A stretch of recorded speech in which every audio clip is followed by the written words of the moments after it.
everyone, I'm Tamaki. I'm your trusted source for all things real estate in Japan. Are you interested in starting a business in Japan? But wondering how to raise the necessary funds?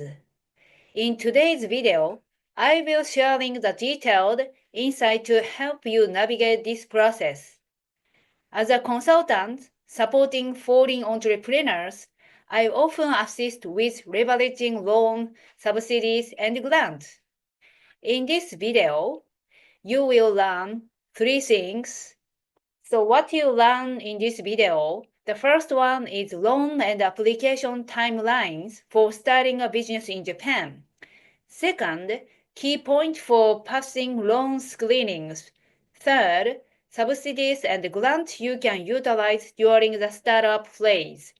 Fourth, tips for foreign entrepreneurs applying for funding. Let's get started. The first one is startup loans. When launching a business in Japan, many entrepreneurs consider loan from the Japan Finance Corporation that we call JFC. The JFC is a government-operated financial institution known for its positive stance on lending to startup and new businesses, often referred to by its nickname Kokkin, short for National Fund. It's a reliable option, particularly for first-time entrepreneurs or startup with a little track record. The screening process is relatively quick, typically taking 3 weeks to about 1.5 a month. Another option is loan with a credit guarantee, also known as system loans.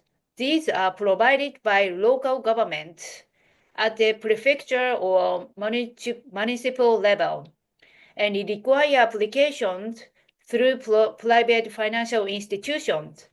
The actual screening is conducted by the Credit Guarantee Corporation. Depending on the local government, interest subsidies or partial coverage of guarantee fees might be available, effectively reducing borrowing cost. Additionally, joint loans involving both the Japan Finance Corporation and private banks, called syndicate loans, are becoming more common, giving you multiple options to compare. The next one, we will talk about timeline for startup loan applications. What steps are involved in applying for startup loans? The typical process begins with preliminary consultation at a finance institution or JFC office. After that, you formally submit your loan application. This is followed by an interview with a representatives, and it usually takes about 3 weeks to less than 2 months to receive the screening result. Once approved, you will sign contracts and submit the necessary paperwork before funds are disbursed. Keep in mind that processes may not always go smoothly. If your business plan or financial projections are unclear, you may be asked to provide additional information. However, if you are new to this process, don't hesitate to ask the representatives for advice. They are here to help. The third step is if you are starting a business in an industry like food or beverages, which requires to permit, the process can become more complex. While the overall steps are similar, additional tasks such as securing a property, interior renovations, and obtaining a health department permit must be carefully timed. Otherwise, you might find yourselves having to pay initial property fees before loan is approved. Typically, you would start with a preliminary application to secure a location obtain the necessary documents from the local health department, and then proceed with loan application. After securing the loan, you can finalize your lease agreement, begin renovations, and pass the health inspection before your grand opening.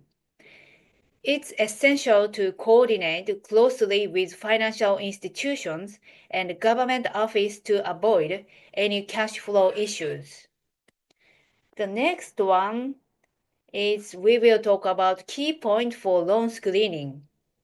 How do financial institutions and credit guarantee corporations evaluate your business? One of the most critical factors is how much personal capital you've prepared.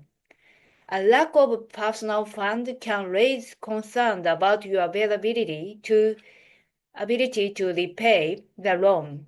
Your background and motivations are also crucial.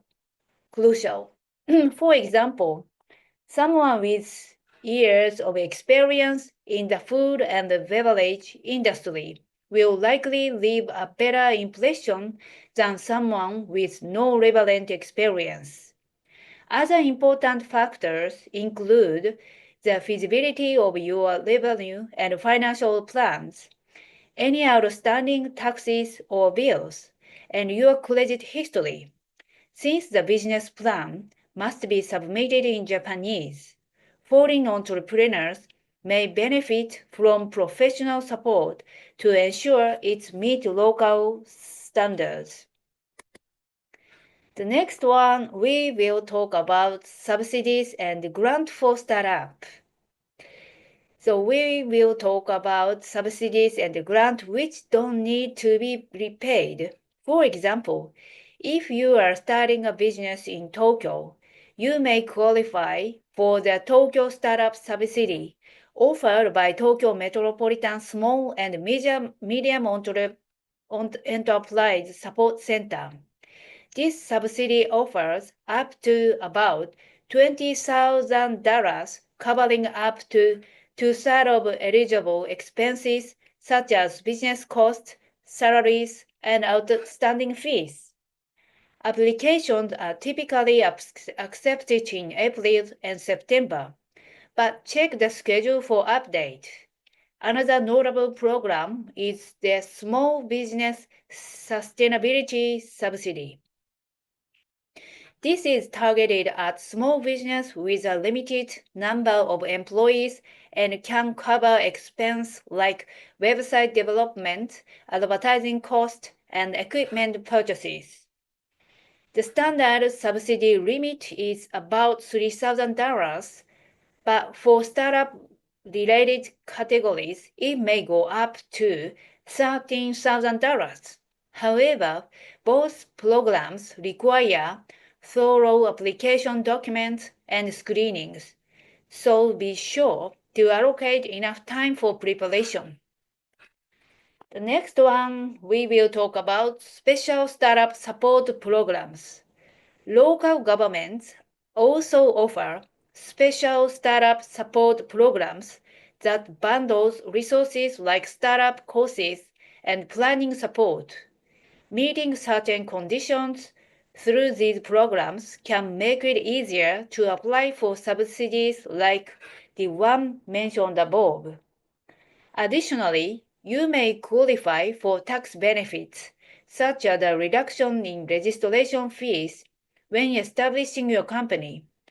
For instance, registration fees for incorporating a company are halved from $1,000 to $500 for corporation, and from $400 to $200 for LLCs. These programs also provide a great opportunity to learn essential startup know-how, so don't miss out. The important note for foreign entrepreneurs. Foreign entrepreneurs should pay special attention to visa requirements. To manage your business in Japan, you need an appropriate visa, such as a business manager, And unless you already hold a residence startup like permanent residency or a spouse visa. The main condition for business manager visa include securing a business location in Japan. The second, investing at least about $30,000 or hiring at least 2 full-time employees. Third, proving the stability and sustainability of your business. Without the proper visa, managing a business in Japan is considered illegal. So, proper preparation is essential. Additionally, since most documents must be submitted in Japanese, consider using translation or interpretation services if necessary. Navigating tax offices, banks, and government agencies can be complicated even for native Japanese speakers. So don't hesitate to seek professional advice. Today's conclusion is, in this video, we've covered key aspects for startup loans, subsidies, and grants available in Japan, as well as special programs to support entrepreneurs. Starting a business in foreign countries comes with unique challenges, but Japan's offers a system designed to help you succeed. Unless this information to give you business the best possible apart. If you have any question about preparing for your application or managing visa requirement, feel free to contact us anytime. Thank you for watching, and I will see you next time. Thank you.